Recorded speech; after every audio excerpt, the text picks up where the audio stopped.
एक समय बनारस के अंदर, काशी के अंदर एक दामोदर नाम के बहुत बड़े व्यापारी रहा करते थे, बिजनेसमैन।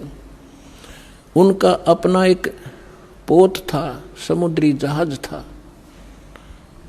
और उसके साथ वो व्यापार करने के लिए समुद्र मार्ग से दूसरी स्टेटों में जाया करते थे।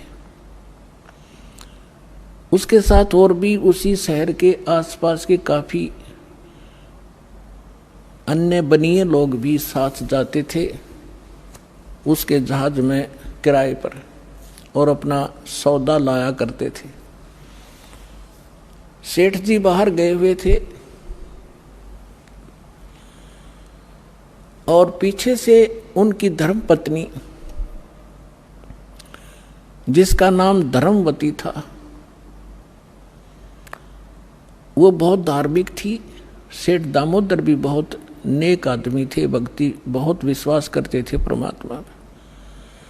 और हमारे हिंदू समाज के अंदर राम और कृष्ण, गणेश और इन भगवानों से ऊपर कोई हमारा इष्ट नहीं था। और ये सभी क्रियाएं हम किया करते थे, जो वो कर रहे थे, जो हम करते हैं वैसे ही वो किया करते थे। उसमें परमात्मा ने के बहुत से शिष्य हो गए थे और बहुत दुख दूर हो गए थे। एक दिन ऐसे ही उस सेठ की पत्नी धर्मवती के पास एक बहन गई उसके पास कि बहन, हमारे घर पर सत्संग है, आप आ जाओ।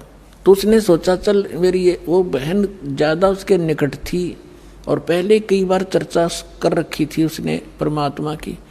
तो कर्मवती ये कहा करती, कभी आसपास तेरे आपके गुरुजी आवे तो उसमें बताना, मैं दीक्षा अगर ज्ञान समझ में आ गया तो मैं दीक्षा लूंगी, वैसे नहीं लूंगी। तो उस बहन ने अपना सत्संग करवा लिया और उसको अपनी सहेली को आमंत्रित किया।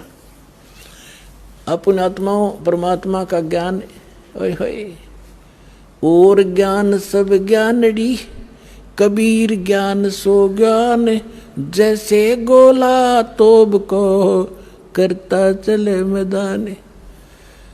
परमात्मा ने सृष्टि रचना सुनाई। परमात्मा जहां भी नया सत्संग करते थे सबसे पहले सृष्टि रचना सुनाया करते थे, और फिर मालिक की वाणी में उनके शब्द में ज्यादा कसकती आत्मा तुरंत खिंच जाती थी। सारा ज्ञान सुना। धार्मिक देखो, पुण्यात्मा होती है ना, वो घनी अटबट नहीं करा करते, सारा प्रमाण सामने, और फिर अग्रम अग्रम। तो धर्मवती उस बहन का एकदम सिर गया शरीर। जब सत्संग परमात्मा ने कर लिया 2 घंटे और बैठ गए, 10-20 भगत थे, अपनी अपनी कहन लागे। तब उसने, परमात्मा ने कहा बेटा दीक्षा लेगी।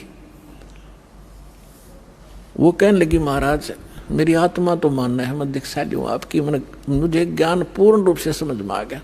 कुछ तो उस बहन ने कई बार सुना रखा था, और फिर परमात्मा ने फिर उसको सही सुचारू कर दिया। पर भगवान मेरा एक समस्या है मेरे सामने। तो परमेश्वर कबीर जी ने कहा बोल बेटा क्या शंका है वो बता मुझे। कि यूँ कहा करें, यूँ सुना है मैंने कि जोड़े में नाम लेना चाहिए। मेरा पति गया हुआ प्रदेश में धन कमाने के लिए, और वो आ लेगा तब नाम लूँगी, लेकिन मैं अब मुझे ऐसा लग रहा है कि मैं इस घर से बाहर कदम रखूँगी आपकी झोंपड़ी इस स्थान तक, कि मेरी मृत्यु ना हो जाए। आज मुझे आपके सत्संग से एक एक पल भारी हो गया कि जीवन नाश हो रहा है मेरा, तो मैं नाम कैसे लूँ। परमात्मा बोले बेटा ये भ्रम जो इन मूर्खों का पैदा किया हुआ है, तुम एक दिन जन्मे नहीं, एक दिन मृत्यु नहीं होगी। आपके पति आपसे बड़े हुए, पहले जन्म हुआ आपका बाद में हुआ।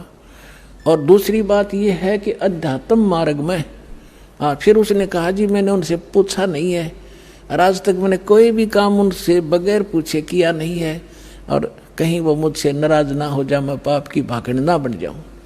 परमात्मा ने कहा बेटा आत्म कल्याण के मार्ग में किसी से पूछने की आवश्यकता नहीं, और सभी कामों में सलाह ले सकते हो, सभी बातों में। इसमें एक पल भी देर नहीं करनी चाहिए, कोई पाप नहीं लगे। अब वो चाहे नो ठीक, गुरु जी के मुख से जो शब्द सुन लियो फाइनल सच्ची है, महाराज फिर दीक्षा दे दो। अब उसने नाम ले लिया। अब रोज ये मंत्र आप देख रहे हो, ये मंत्र दिया करते दाता सबसे पहले, केवल बीच बीच के 5। अब हम हिंदू इनके ऊपर आरूढ़ थे ही, लेकिन वो मंत्र गलत जाप करे थे। ये मूल मंत्र हैं इनके। जैसे आपको बहुत बार बताया है, जैसे एक भैंसा होता है या ये बैल होता है, खागड़ जिसने कहे, उसने वैसे कहे जाओ भैंसा भैंसा, कतई नहीं सुने। अरे एक बार न्यू कर दिया हुर्र, वो न्यू देखेगा और भाग उसकी तरफ दौड़ना हो जाएगा। तो उसका अट्रैक्शन है, विवश है उसके उस शब्द से, वो खिंच जाता है। तो ये वो मंत्र है। और परम संत से लिए बिना ये मंत्र सूखे जाप करने तो लाभ नहीं हो। एक नियम है, उस नियम के अनुसार ही आपने चलना पड़ेगा। तो ये मंत्र दिए उसने, बात गदगद होगी, अक्सर भगवान ही न था। यही तो हम देवता पूजा करते थे। परमात्मा ने कहा बेटिया पूजा नहीं है, ये यहाँ के संरक्षक हैं और मूल पूजा तो सतगुरु की है। अब परमात्मा ने उस समय ये तत् और सत और सार, ये सार नाम ये छुपा कर रखना था। ये प्रथम मंत्र इसलिए दिया था कि इनके संसारिक काम सुलझे रहेंगे, इनको सुख होता रहेगा, इनकी भगवान में आस्था बनी रहेगी और इस मंत्र से इनका जन्म मनुष्य का होता रहेगा। इन आपको यहाँ तक लाना था, इस बिचली पीढ़ी तक। धर्मदास मेरी लाख दुहाई, ये मूल ज्ञान और मूल मंत्र की बाहर ना जाए। मूल मंत्र मूल ज्ञान बाहर जो पढ़ी, बिचली पीढ़ी हंस नित रही। मूल ज्ञान तब तक छुपाई जब तक द्वादश पंथ ना मिट जाए। जब तक ये कलयुग 5505 वाला समय नहीं आना था, तब तक इसको गुप्त रखना था। सभी महापुरुषों से परमात्मा ने प्रतिज्ञा दिला दी थी। तो इस मंत्र को पाकर तो गदगद होगी, खूब डट कर भजन करे, आत्मा बिल्कुल खुश होगी। जो भूत प्रेत की बाधाएं थी थोड़ी बहुत सबके घर में बढ़ रहेंगे, वो भाग भूगे, उड़गी सी काया होगी। अब क्या हुआ, सेठ जी आए 1 महीने के बाद में। अब वो बुद्धिमान बहुत थी, उसने सोचा कि मेरे पति को यदि कोई थर्ड पर्सन नु बतावेगा कि तेरी पत्नी सत्संग में जाती है और रात को जाती है, क्योंकि परमात्मा अधिकतर रात को सत्संग करते थे, क्योंकि दिन में तो किसी को फुर्सत नहीं छोड़ रखी काल ने धंधे में। तो उसने सोचा कि ये कहीं इसके मन में मेरे प्रति कोई दोष ना आ जा और हमारा घर नरक बन जावे। अब क्या हुआ, जिस दिन वो सेठ वापस आया उसी दिन सत्संग था भगवान का और किसी के आसपास ही। तो उसने सोचा कि अपने पति को मैं पहले बता दूं सारी कहानी, और ये ऐसा व्यक्ति है अगर मेरी बात को यो मान लेगा तो फिर ये किसी की नहीं सुनेगा। तो जब वो खाना खाने लगा, खाना खिलाते समय उसकी पत्नी ने कहा जी मेरे से गलती बन गई और मुझे क्षमा करोगे, माफ़ करना। वो कहने लगा कि मैं अपनी पत्नी पर विश्वास करता हूँ, मेरी पत्नी ऐसी गलती नहीं कर सकती जो अक्षम्य ना हो। फिर भी बता अक जी सचमुच माफ़ कर दोगे, गुस्सा तो नहीं होगे? अगर ना तो बता। मैंने जी आपके पूछे बिना मैं ऐसे मेरी पड़ोसन नाम ले रखा है और उसके साथ में सत्संग में चली गई और परमात्मा की वाणी सुनी मैंने, मेरा दिल कर गया नाम लेने, और मैंने आपसे पूछे बिना दीक्षा ले ली। तो वो बोला बड़ी अच्छी बात, इसमें क्या पूछना था, या कोई बुरा काम किया तने? भगवान की भक्ति की, बहुत अच्छी बात है। उसका उल्गा सा हृदय हो गया, अके भगवान बड़ी दया करी दाता, ये तो बिल्कुल सरल देसी बन गया। फिर उसने एक और पॉइंट सोचा कि एक बार इसको वो सत्संग स्थल दिखा दूं जहां हम जाते और आते हैं, ताकि लोग इसको भ्रमित ना कर दें तेरी पत्नी रात में भी जाती है, तो यो आदमी का जल्दी सी सेट नहीं होया करे। और उस दिन सत्संग भी था। तो उसने कहा जी ऐसा है, गुरुजी का आज सत्संग है वहाँ पर, और मेरी साथ की सारी सहेली चली गई, मैं आपके भोजन पानी में लग गई और देर होगी और ना गई तो गुरुजी के दिन नाराज हो जा, आप मेरे साथ चल पड़ो। तो वो कहने लगा देखो मैं थका हुआ हूँ, दूर से आया हूँ, आप जाओ। और नो बोली आप मैं जाऊँ कैसे, रात का काम कोई साथ नहीं मेरे। तो कहने लगा मैं चल पड़ूंगा और जाते मुझे नींद आवेगी, बता मैं क्या सत्संग सुनूंगा। उसने पता था कि एक बार यूँ चल पड़ा और सत्संग सुन लिया तो आली नींद इसने। तो वो कहने लगी आप यूँ करियो, पीछे से बैठ जियो, नींद आ जाए तो सो जाइयो, गुरुजी कुछ ना कहा करे। तो उसने सोचा चल फिर तो कोई बात नहीं। वो दोनों पति पत्नी आ गए, बैठ गई पाछे ने, वो बैठ गया पीछे ने, भगतनी बैठ गई भगतमतियों में। परमात्मा ने वह सृष्टि रचना फिर सुनाई। वो तो जाने थे चोट ने सामने मारना। अब लाला जी ने किसी नींद आवे थी, उसका कलेजा फट गया, थर थर कांपे गात सारा, और नौके सोके सुने ज्ञान कड़ी कसूती तरह।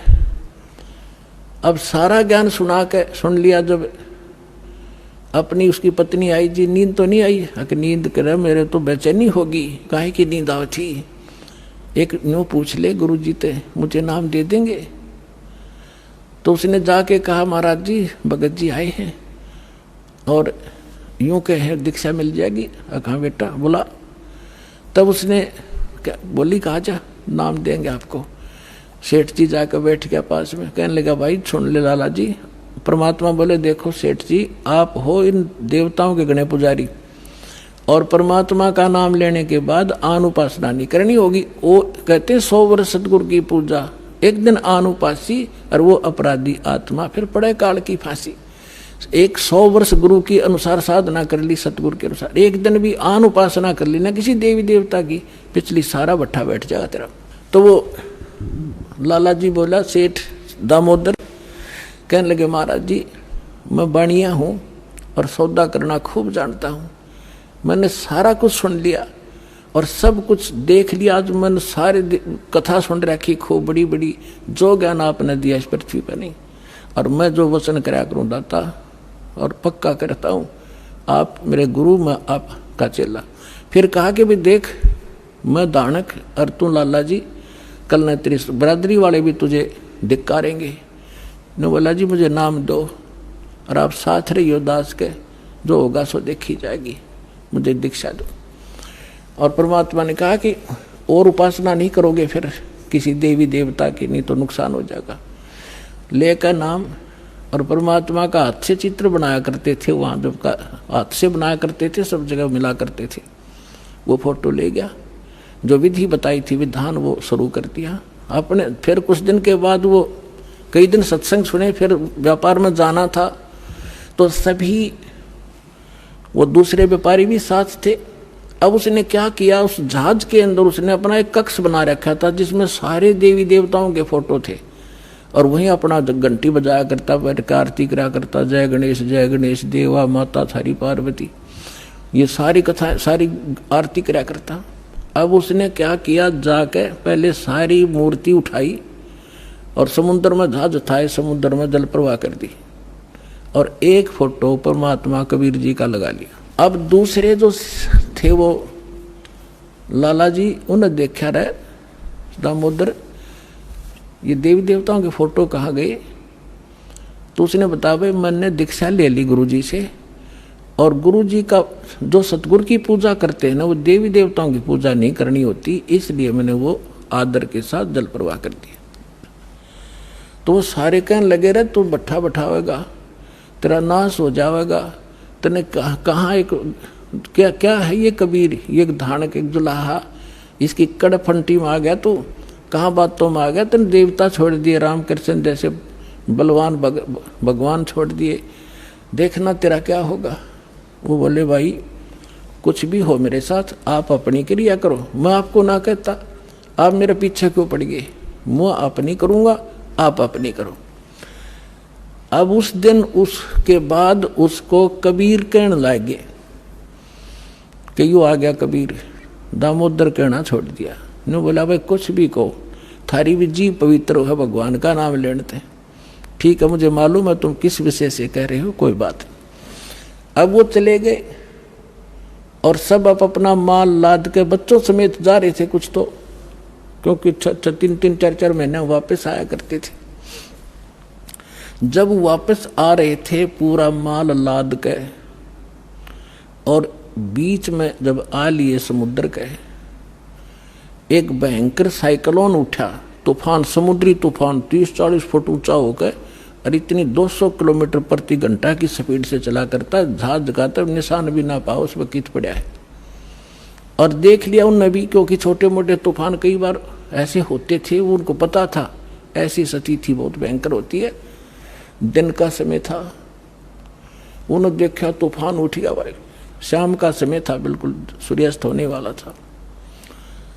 अब इतना भयंकर तूफान उठा, उन्होंने देखा कि वो तो भाई हो गया, काम बिगड़ गया। और तो थोड़ी बहुत तूफान दूर था, समुद्र में हलचल पहले शुरू होगी और जहाज डगमग करने लगा जो बुरी तरह। अब सारे अपने अपने देवता ने याद करें, कोई राम ने, कोई कृष्ण ने, जो भी जिसका इष्ट था, और दामोदर शांत बैठे। अब सब घबरा रहे थे, घिघी बंदगी, बच्चे मरे, सारी संपत्ति का नाश हुआ था। तो वो कहने लगे, दामोदर आप क्यों नहीं अर्ज करते अपने गुरुजी से कि मैं क्या करूँगा, मेरा गुरुजी तो गरीब सा व्यक्ति है, मेरे भगवान, और आपके इसे ताकतवर भगवान जिन्हें पहाड़ तक ठा लिए, आप बच्चों के मैं बच जाऊंगा, आप कर लो अपनी अर्ज। जब उन्होंने देखा कोई जतन काम नहीं कर रहा, उनमें एक वृद्ध लाला जी था, नो क्या कर भाई, क्या अगर सतगुरु का भगत तगड़ा हो से आप एक वे अर्ज कर दो। नो बोला तुम बैठ जाओ, कदे बीच में फिर नो को महाराणे ने सुन ली थी, अग बैठा को नहीं जाता, तो कर लिया रजम बंद हो जाते। तब परमात्मा खड़ा होकर दामोदर ने कहा था, हे परमात्मा आपका ज्ञान समझ में आ गया और मैंने आपकी महिमाएं का घड़ी गा रखी है, और दाता मुझ नीच के, ठीक है आप तो समर्थ हो, सक्षम हो, कुछ भी कर सकते हो, अगर आज कोई उकसुक होगी मुझ नीच के कारण होगी, मेरे में कोई त्रुटि होगी, मैं आपकी मर्यादा ठीक नहीं कर पाऊंगा।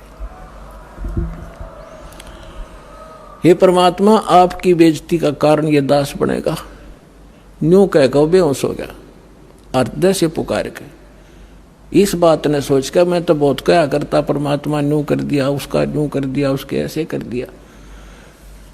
इतने समय में अंधेरा हो गया, रात के 8-9 बज गए, और तूफान ऐसे बैठ, चांदनी रात्रि थी, ऐसे बैठ गया जैसे छाड़ा सा वहीं का वहीं, न्यू का न्यू धरती।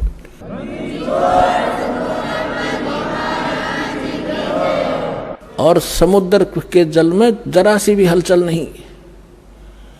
अब उस दामोदर को पानी के छींटे छाटे मार के मुंह पे होश में लाए।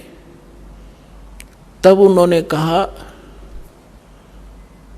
कि भाई दामोदर हमसे बड़ी घनी गलती हुई, हमने आपके गुरुदेव की बेइज्जती करी, हम कति नीच प्राणी हैं। और उन्होंने संकल्प कराया था कि यदि आज जान बच गई, हमारे भगवान तो फेल हो लिए, जब आज ये तूफान रुक गया, हमारी जान बच गई, दामोदर हम तेरे साथ चलाएंगे, नाम लेंगे उस परमात्मा का। तब दामोदर को कंधे पे बैठा लिया उन लालाओं ने, हर ने बोले बोलो दामोदर की जय। ने बोला नहीं, जय बोलो जिसने यो काम कराया है, बोलो कबीर परमेश्वर जी की जय हो।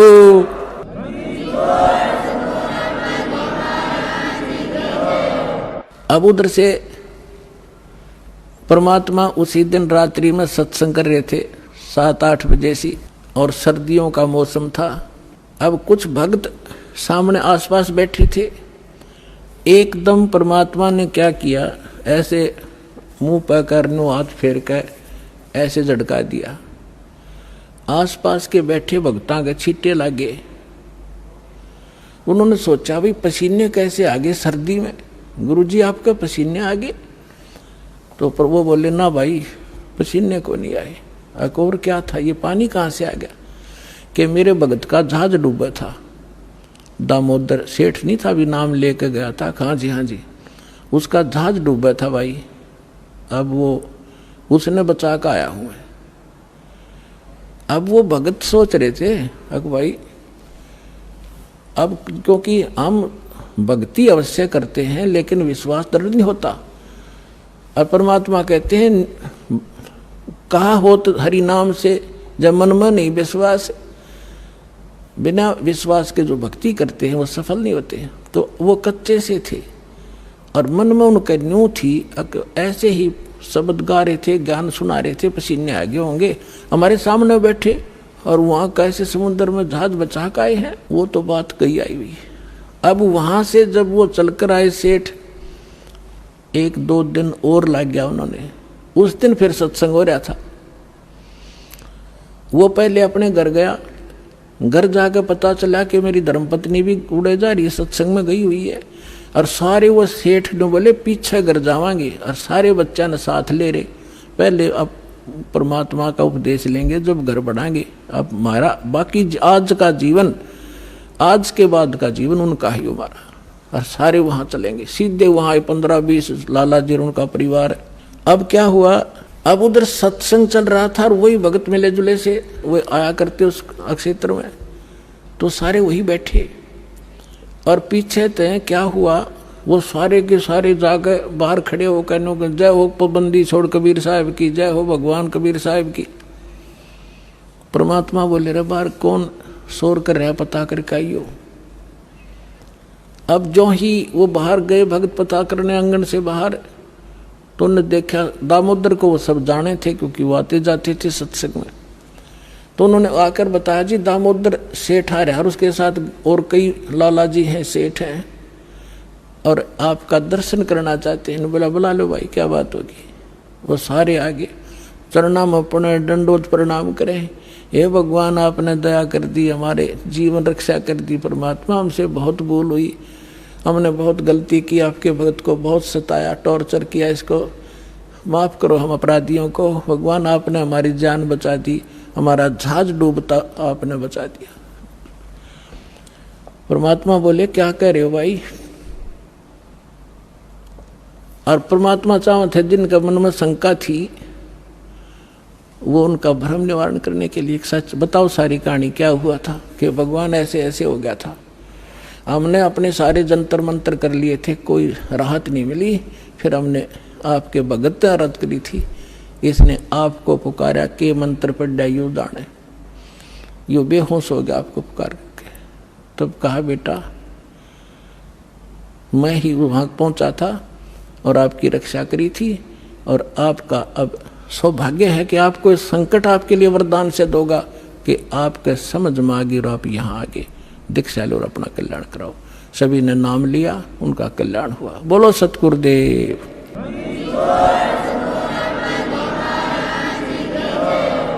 दामोदर सेठ के हुए थे अकाज, अर्ज करी डूबता देखे जहाज। दामोदर सेठ के हुए थे अकाज, अर्ज करी डूबता देखे जहाज। लाज मेरी रखियो गरीब नवाज, समुद्र से पार लंघाने वाले। लाज मेरी रखियो गरीब नवाज, समुद्र से पार लंघाने वाले। धन धन सतगुरु सत कबीर भक्त की, पीड़ मिटाने वाले। गुरु सत कबीर भक्त की, पीड़ मिटाने वाले भक्त की, पीड़ मिटाने वाले भक्त की, पीड़ मिटाने वाले। धन धन सतगुरु सत कबीर। डसी सर्प ने जब जा पुकारी, इंद्रमती अकुला डसी। सर्प ने जब जा पुकारी, इंद्रमती अकुलाए। आपने तुरंत करी सहाय बेरूली, मंत्र सुनाने वाले। आपने तुरंत करी सहाय बेरूली, मंत्र सुनाने वाले। धन धन सतगुरु सत कबीर भगत की, पीड़ मिटाने वाले भक्त की, पीड़ मिटाने वाले भक्त की, पीड़ मिटाने वाले। धन धन सतगुरु सत कबीर भगत की, पीड़ मिटाने वाले। दामोदर सेठ के हुए थे अकाज, अर्ज करी थी डूबता देख जहाज। दामोदर सेठ के हुए थे अकाज, अर्ज करी डूबता देख जहाज। लाज मेरी रखियो गरीब नवाज, समुद्र से पार लंघाने वाले। लाज मेरी रखियो गरीब नवाज, समुद्र से पार लंगाने वाले धन धन सतगुरु सत कबीर भगत की। कह कर जोड़ दीन धर्मदास दर्श दे पूर्ण करियो आस। कह कर जोड़ दीन धर्मदास दर्श दे पूर्ण करियो आस। मेटियो जन्म मरण की तरास सत्य पद प्राप्त कराने वाले। मेटियो जन्म मरण की तरास सत्य पद प्राप्त कराने वाले। धन धन सतगुरु सत कबीर भगत की। पीड़ मिटाने वाले भक्त की पीड़ मिटाने वाले भगत की। पीड़ मिटाने वाले धन धन सतगुरु सत कबीर भगत की।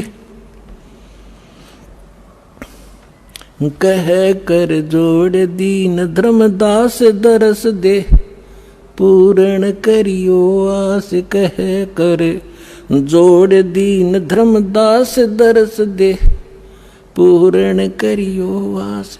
मेटियो जन्म मरण की तरास सत्य पद प्राप्त कराने वाले। मेटियो जन्म मरण की तरास सत्य पद प्राप्त कराने वाले। धन धन सतगुरु सत कबीर भगत की। पीड़ मिटाने वाले। भाई जो गुरु वचन पे डट गे रकट गे फंद 84 के। कट गे फंद 84 के रकट गे फंद 84 के। भाई जो गुरु वचन पे डट गे रकट गे फंद 84 के। वस्तु मिली ठोर की ठोर मिट गई मन पापी की दौड़। और अधिक जानकारी वसंत रामपाल जी महाराज जी से निशुल्क नाम दीक्षा प्राप्त करने के लिए संपर्क करें। हमारे संपर्क सूत्र है 8222880541 8222880542। आप नीचे स्क्रीन पर दिए गए हमारे अन्य नंबरों पर भी संपर्क कर सकते हैं। विजिट करें हमारी वेबसाइट पर। हमारी वेबसाइट है www.jagatgururampalji.org। अगर आप ये वीडियो YouTube पर देख रहे हैं तो हमारे चैनल को सब्सक्राइब करें और बेल आइकन को दबाना ना भूलें। अगर आप Facebook पर ये वीडियो देख रहे हैं तो हमारे पेज को लाइक करें।